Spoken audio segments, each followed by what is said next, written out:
Hello everyone, I welcome you all on our YouTube channel JNB English Empire। आज हम class 10th का lesson number 5 footprints without feet से footprints without feet जिस chapter के base पे इस book का नाम रखा गया है वो आज हम रीड करेंगे, उसको डिस्कस करेंगे। आज हम इस चैप्टर को H.G. वेल्स ने लिखा है और ये चैप्टर जो है बेसिकली द इनविजिबल मैन, जो H.G. वेल्स का एक साइंस फिक्शन है, वहाँ से ये एक्सर्प लिया हुआ है, footprints without feet. H.G. Wells 21 सितंबर 1866 ब्रॉम्बले कैंट इंग्लैंड में इनका बर्थ हुआ था और काफ़ी वेल नोन ये इंग्लिश नॉवलिस्ट रहे हैं, जर्नलिस्ट रहे हैं, सोशोलॉजिस्ट रहे हैं, हिस्टोरियन और बहुत सारे साइंस फिक्शंस के लिए इनको जाना जाता है। The time machine, the invisible man, the war of the worlds, ये कुछ इनके साइंस फिक्शन नॉवेल्स हैं और ऐसे ही कॉमिक नॉवेल्स भी हैं, Tono Bungay and the history of Polly. ये H.G. वेल्स के काफ़ी फेमस कॉमिक नॉवेल्स में से एक हैं। तो H.G. वेल्स का कहना था कि I seek in fiction to advance ideas and naturally I repeat the ideas in which I believe. ये H.G. वेल्स का कहना था। Basically H.G. वेल्स जो हैं वो इनको फादर ऑफ साइंस फिक्शन के नाम से भी जाना जाता है, H.G. वेल्स को। अगर आपको याद हो mister India, one of the Bollywood movies mister India अगर आपने देखी हो, जिसमें कि अनिल कपूर जी को एक मैजिकल एक वॉच मिलती है, उसको पहनने के बाद वो गायब हो जाते हैं, ठीक है, वो ट्रांसपेरेंट हो जाते हैं पूरी तरह से उनकी body. Same is the concept with this chapter also. First we will discuss the theme. This story revolves around a man Griffin who is a scientist. He discovered a drug with which a human body can be made transparent. Griffin नाम का एक scientist है, वो एक बहुत ही rare drug discover करता है जिससे कि ह्यूमन बॉडी को ट्रांसपेरेंट बनाया जा सकता है। But he misuses his discovery by scaring and robbing people. He uses his discovery in wrong way. वो गलत तरीके से इस अपनी डिस्कवरी को यूज़ करता है, नेगेटिव वे में लोगों को डराता है, चोरी करता है। This story gives a message that science is a blessing for human beings and we should use it in a positive way. इस स्टोरी से हमें मैसेज मिलता है कि साइंस एक ब्लेसिंग है ह्यूमन बींग्स के लिए और हम लोगों को साइंस को एक पॉजिटिव तरीके से यूज़ करना चाहिए। The inventions should be use to help the people who are suffering in the world. जितने भी इन्वेंशंस हुए हैं, डिस्कवरीज हुई हैं या होने वाली हैं आगे फ्यूचर में, उनको यूज़ किया जाना चाहिए वर्ल्ड में जितने सारे लोग हैं उनके दुखों को मिटाने के लिए। We should not be selfish while using these tools of technology as Mr. Griffin does in the story. हम लोगों को सेल्फिश नहीं होना चाहिए जब हम इन टेक्नोलॉजी के टूल्स को यूज़ कर रहे हैं, गैजेट्स को यूज़ कर रहे हैं, तो हम लोगों को सेल्फिश नहीं होना चाहिए जैसे मिस्टर ग्रिफिन सेल्फिश हैं इस स्टोरी में। So let's talk about the characters first. The very most important character that is Griffin. Griffin जो साइंटिस्ट हैं, मिस्टर एंड मिसिज हॉल जो एक इन के मालिक हैं, सराय जो होती है। Then a clergyman and his wife, clergyman a priest we can say, और उसकी wife. And last one is mister Jeffers, he is a constable.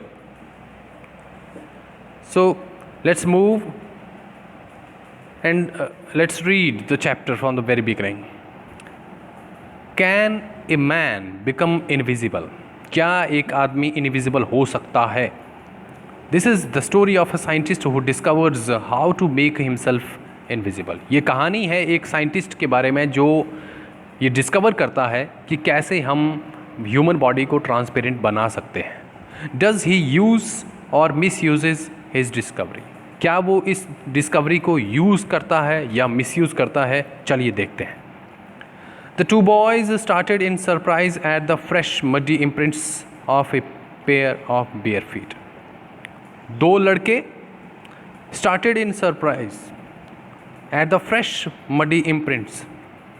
दो लड़के वहाँ पे, कहानी के स्टार्टिंग में ही हमें बताता है, दो लड़के हैं और वो बहुत ज़्यादा सरप्राइज़ हो जाते हैं। वो क्यों सरप्राइज़ हो जाते हैं? When they saw fresh muddy imprints, जब वो बिल्कुल ताज़े ताज़े मिट्टी से सने हुए पाँव के, नंगे पाँव के निशान जब ज़मीन पे देखते हैं तो वो हैरान हो जाते हैं कि वहाँ पे उनके सामने कोई नहीं था, फिर भी मिट्टी से सने हुए जो पाँव हैं उनके निशान थे। What was a barefooted man doing on the steps of a house in the middle of London?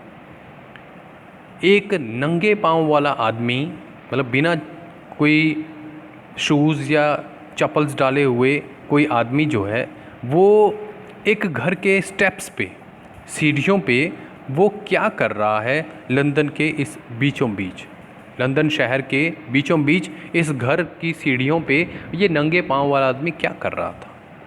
And where was the man, और वो आदमी कहाँ था? जिसके पैरों के निशान उनके सामने थे वो आदमी था कहाँ? As they gazed a remarkable sight met their eyes, a fresh footmark appear from nowhere. जैसे ही उन्होंने देखा, गेज्ड मतलब स्टेयर एट, घूर करके देखा, एक टक लगा करके देखा, intently, to look at intently, एक नज़र से देखा उन्होंने, एक a remarkable sight met their eyes, बहुत ही रिमार्केबल नीचे लिखा हुआ है, मीनिंग यहाँ पे एक्स्ट्रा ऑर्डिनरी, बहुत ही शानदार उनको एक नज़ारा उनकी आंखों के सामने था। A fresh footmark appear from nowhere, पता नहीं कहाँ से एक ताज़ा पैर का निशान जो था उनके ठीक सामने था। Further footprints followed one after another, descending the steps and progressing down the street.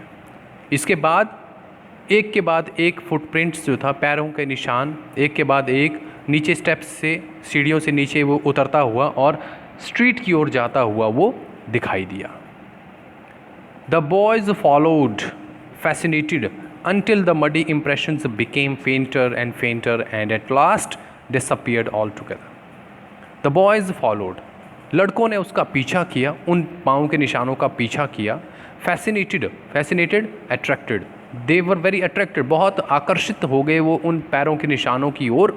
Until the muddy impressions, जब तक कि वो कीचड़ से सने हुए पैरों के निशान जो हैं वो फेंटर एंड फेंटर, मतलब धुंधले धुंधले नहीं हो गए, और ज़्यादा फेंट और ज़्यादा फेंट और ज़्यादा धुंधले नहीं हो गए, तब तक वो उसका पीछा करते रहे। And at last disappeared all together, और फाइनली जब वो सारा कीचड़ उनके उस पैर से निकल गया होगा तो वो पैरों के निशान भी गायब हो गए, डिसअपियर हो गए। The explanation of the mystery was really simple enough.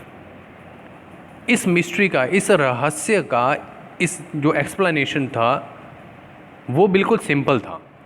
मतलब इस मिस्ट्री के पीछे, रहस्य के पीछे क्या कारण था? वो बिल्कुल सिंपल सा कारण था। क्या? The bewildered boys had been following a scientist who had just discovered how to make the human body transparent. The bewildered नीचे लिखा हुआ है very puzzled, confused, perplexed। जो लड़के कैसे? confused, बहुत confuse हो गए वो लड़के इन निशानों को देख करके। वो एक्चुअली फॉलो कर रहे थे एक साइंटिस्ट को जिसने कि अभी अभी डिस्कवर किया था how to make the human body transparent, कि एक ह्यूमन बॉडी को कैसे ट्रांसपेरेंट बनाया जाए, ये डिस्कवर किया था उसने। वो उसी साइंटिस्ट का पीछा कर रहे थे, वो जो फुटप्रिंट्स थे वो उसी साइंटिस्ट के थे, ग्रिफिन द साइंटिस्ट, और उस साइंटिस्ट का नाम था Griffin. had carried out experiment after experiment to prove that the human body could become invisible. उस साइंटिस्ट ग्रिफिन ने एक के बाद एक एक्सपेरिमेंट किया और ये प्रूव करने के लिए कि ह्यूमन बॉडी को ट्रांसपेरेंट, इनविजिबल बनाया जा सकता है। Invisible that can not be seen, जिसको देखा नहीं जा सकता, अदृश्य बनाया जा सकता है। Finally he swallowed certain rare drugs and his body became as transparent as a sheet of glass, though it also remained as solid as glass. और फाइनली he swallowed मतलब निगलना, he swallowed certain rare drugs, उसने कुछ अजीब सी drugs जो दवाई थी उसको खाया और उसकी बॉडी जो थी वो ट्रांसपेरेंट बन गई, जैसे एक ग्लास की शीट होती है। जैसे एक ग्लास की शीट होती है वैसे ही ट्रांसपेरेंट बन गई, जिसके आर पार हम देख सकते हैं। Though it had also remained as solid as glass, हालांकि ये उतनी ही सॉलिड थी, अभी भी ट्रांसपेरेंट होने के बाद भी वो बॉडी उतनी ही सॉलिड थी जितनी कि एक ग्लास की शीट होती है। मतलब उसके आर पार तो देख सकते हैं आप, लेकिन वो जब आप उसको टच करेंगे तो वो एज इट इज़ वहाँ पे था, उसकी बॉडी थी वहाँ पे, टच करने पे लग जाता था पता, बट आप देख नहीं सकते थे कि वो कहाँ पे है। ब्रिलियंट साइंटिस्ट दो he was, Griffin was rather A lawless person.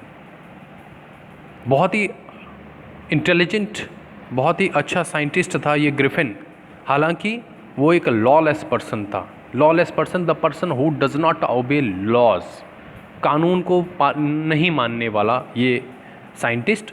His landlord disliked him, उसका लैंडलॉर्ड जो था उसको डिसलाइक करता, नापसंद करता था। And tried to eject him, eject नीचे लिखा हुआ compel someone to leave a place, किसी को फोर्स करना कोई जगह छोड़ने के लिए।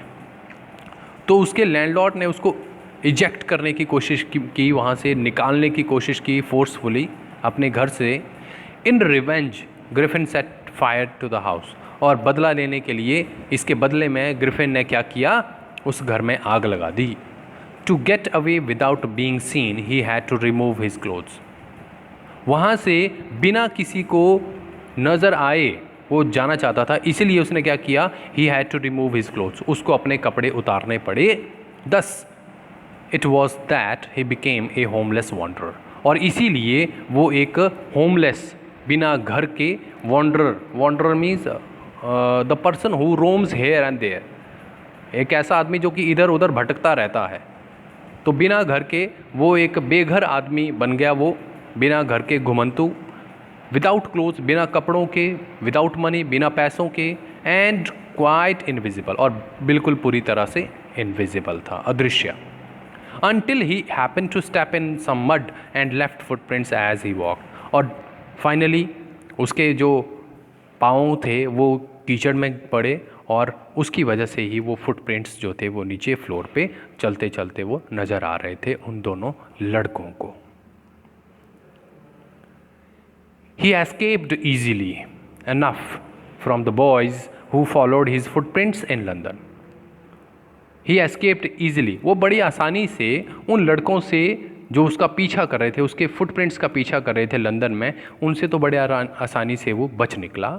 But his adventures were by no means over, लेकिन उसके जो एडवेंचर्स थे, जो अब एक्साइटमेंट से भरे हुए उसके एक्शंस जो थे, काम जो थे, वो अब ख़त्म नहीं हुए थे अभी भी। He had chosen a bad time of the year to wander about London without clothes. उसने बहुत ही बुरा समय चुना था, साल का बहुत बुरा समय चुना था लंदन की इन गलियों में घूमने के लिए। अगेन वॉन्डर, घूमने के लिए बिना कपड़ों के। क्यों? इट वॉज़ मिड विंटर, क्योंकि ये मिड विंटर था, सर्दियाँ थी और सर्दियों का मौसम चला हुआ था उस time. The air was bitterly cold and he could not do without clothes, हवा बहुत ही बुरी तरह से ठंडी, और he could not do without clothes, और वो बिना कपड़ों के नहीं रह सकता था, नहीं जी सकता था। Instead of walking about the streets he decided to slip into a big London store for warm. Instead of walking, चलने की बजाय, गलियों में चलने की बजाय, घूमने की बजाय, उसने डिसाइड किया कि मैं गर्मी लेने के लिए, अपनी बॉडी को गर्म करने के लिए लंदन के किसी बड़े से स्टोर में घुस जाता हूँ।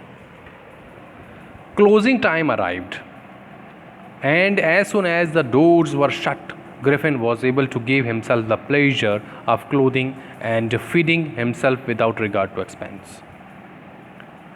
बिग स्टोर, एक बहुत बड़ा स्टोर, उसके पास वो आया और स्टोर को बंद होने का टाइम, क्लोजिंग टाइम आ गया था, मतलब लोग जाने वाले थे, जो वहाँ काम करते थे वो वहाँ से जाने वाले थे। And as soon as the doors were shut, और जैसे ही उस स्टोर के दरवाजे बंद हो रहे थे, होने वाले थे, Griffin was able to give himself the pleasure of clothing. Griffin अंदर घुस गया उस स्टोर के अंदर, और वहाँ पे अपना पूरा आनंद लिया उसने, खूब इंजॉय किया, खूब मज़े लिए कपड़ों के, खाना खाने के, विदाउट रिगार्ड टू एक्सपेंस, बिना कुछ खर्च किए हुए उसने खूब अंदर इंजॉय किया। ना कपड़ों के लिए कोई पैसे देने थे, ना खाना खाने के लिए कोई पैसे देने थे। He broke open boxes and rappers and fitted himself out with warm clothes. उसने क्या किया, बॉक्सेस जो वहाँ पे पड़े थे स्टोर में उनको खोला, रैपर्स जिनसे चीज़ों को रैप किया जाता है उनको ओपन किया, और अपने आप को, and fitted himself out with warm clothes, और जो उसको फिट हो सकते थे, जो कपड़े उसकी बॉडी पे फिट हो सकते थे, उन कपड़ों को, गर्म कपड़ों को उसने सेलेक्ट किया, पहन लिया। Soon with shoes an overcoat, a wide brimmed hat, he became a fully dressed and visible person. और बहुत जल्दी उसने जूते भी सिलेक्ट किए अपने लिए, एक ओवरकोट पहन लिया, long coat, a wide brimmed hat, एक चौड़ी सी ब्रिम्ड हैट, ये नीचे फ़ोटो दी हुई है, वाइड ब्रिम्ड हैट, ऐसी हैट उसने पहन ली। He became a fully dressed and visible person, और वो एक फुली ड्रेस्ड, पूरे कपड़े पहन के एक विजिबल आदमी दिख रहा था। अब वो दिख रहा था, उन कपड़ों को पहनने के बाद वो दिख रहा था। In the kitchen of the restaurant he found cold meat and coffee. उस रेस्टोरेंट के, मतलब स्टोर के अंदर ही रेस्टोरेंट था, और रेस्टोरेंट के किचन में जब वो गया उसको वहाँ पे कोल्ड मीट मिला, ठंडा मीट रखा हुआ, और coffee. And he followed up the meal with sweets and wine taken from grocery store. और उसने क्या किया, he followed up the meal, और उसने खाना खाया विद स्वीट्स, मिठाइयों के साथ में, एंड वाइन, और साथ में वाइन भी लिया, शराब भी पी, taken from the grocery store, grocery store से, और वो शराब उसने ग्रोसरी स्टोर से ली। Finally he settle down to sleep on a pile of quilts, और बाद में फाइनली वो सोने के लिए उसने अपना बेड बनाया। किसको? पाइल ऑफ क्विल्ट्स, रजाइयों का एक ढेर था, उसको, उस ढेर को उसने अपना सोने के लिए बेड बनाया। If only Griffin had manage to wake up in good time all might have been well.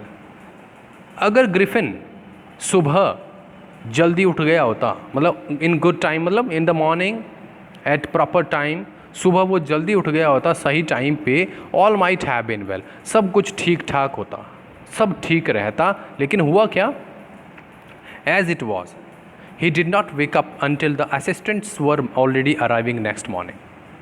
वो तब तक नहीं उठा जब तक कि उस स्टोर में काम करने वाले जो असिस्टेंट्स थे, वर्कर्स जो थे, वो वहाँ पे नहीं आए अगली सुबह। वो टाइम पे नहीं उठा, वो खूब सोया रहा वहाँ पे, और अगले दिन जब तक उस स्टोर में काम करने वाले वो वर्कर्स नहीं आए तब तक वो सोया रहा।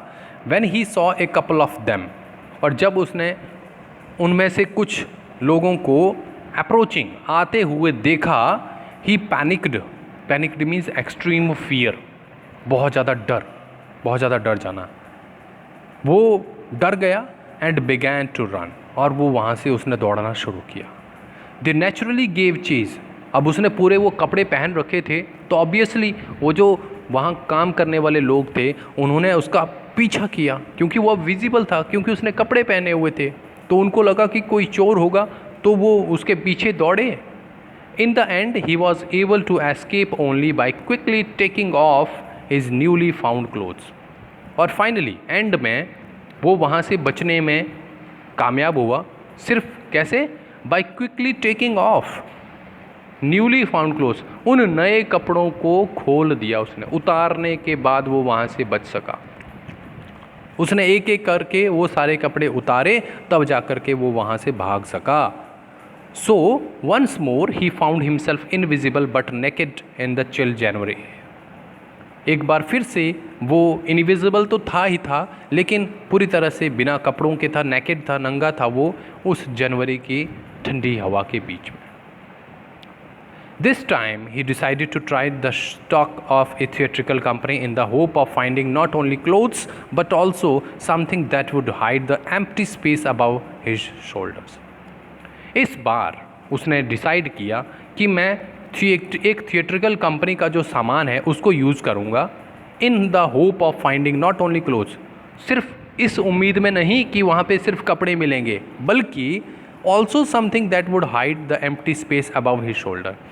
सिर्फ वो ये नहीं चाहता था कि मुझे थिएट्रिकल कंपनी के मैं जा कर के किसी स्टोर में जा कर के जहाँ पे थिएटर वालों का सामान होता है वहाँ पर जा कर के मुझे सिर्फ कपड़े मिलेंगे, नहीं, बल्कि उसने सोचा कि दैट वुड हाइड, मुझे कुछ वहाँ से कुछ ऐसा मिलेगा जिसकी वजह से मैं छिपा सकता हूँ जो मेरे शोल्डर्स के बीच वाला, शोल्डर से ऊपर वाला जो पार्ट है, empty space above his shoulder, जो खाली स्पेस था, अब वो बिना सिर के दिख रहा था, कुछ नहीं दिख रहा था शोल्डर के ऊपर।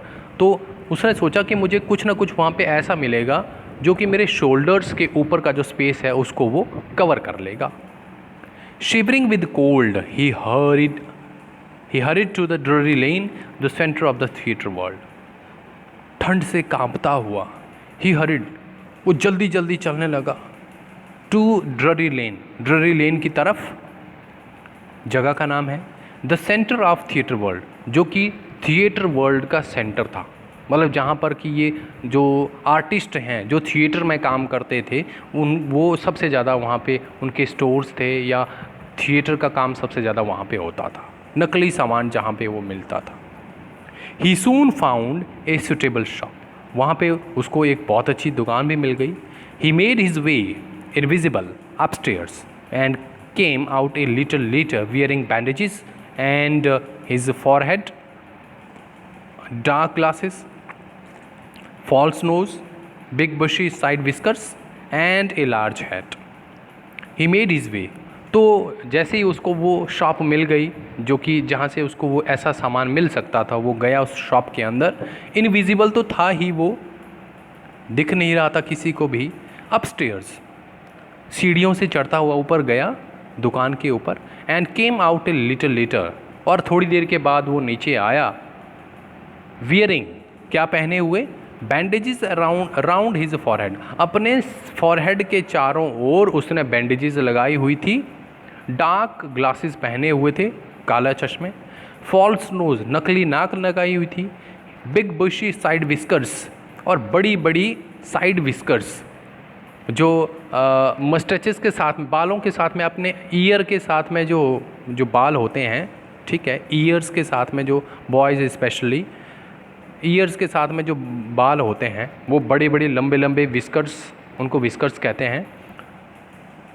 एंड ए लार्ज हैट, और एक बड़ी सी hat. To escape without being seen he callously attacked the shopkeeper from behind, वहाँ से बिना दिखे उसको भागना था, बचना था वहाँ से, उस शॉप से। ही कैलसली नीचे लिखा हुआ बेटा, in a way that shows an insensitive, बहुत बुरी तरह से, क्रूएल वे में उसने पीछे से अटैक किया शॉपकीपर के ऊपर, पीछे से अटैक किया। After which he robbed him of all the money he could find, और उसके बाद उसका सारा जितना भी पैसा था उसने सारा वहाँ से वो चोरी कर लिया।